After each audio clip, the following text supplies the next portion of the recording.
شہید اسلام، امام العصر، خطیب العرب والعجم، مدفون جنت البقیع، حضرت علامہ احسان الہی ظہیر شہید رحمت اللہ علیہ. یہ بھی شیخ سن، شیخ احسان الہی ظہیر. حضرت علامہ شہید دے الفاظ کہ عائشہ، سیدہ عائشہ نے کی کیا، اینا حسنات ابی بکر، اگر آسمان کے ستاروں کے برابر عمر بن خطاب کی نیکیاں ہیں تو اینا حسنات ابی بکر، تو میرے باپ ابو بکر کی نیکیاں کہاں گئی؟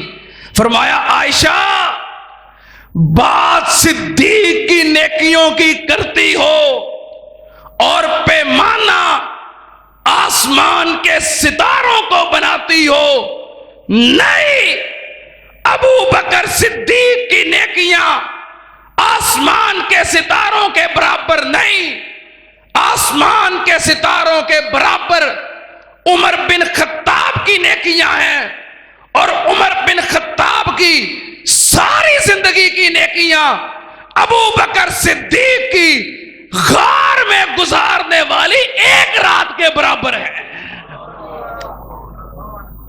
عائشہ آسمان دے ستاریاں دے برابر عمر بن خطاب دیاں نیکیاں نے، اور عمر بن خطاب دی ساری زندگی دیاں نیکیاں ابو بکر دی ایک رات دے برابر رہے.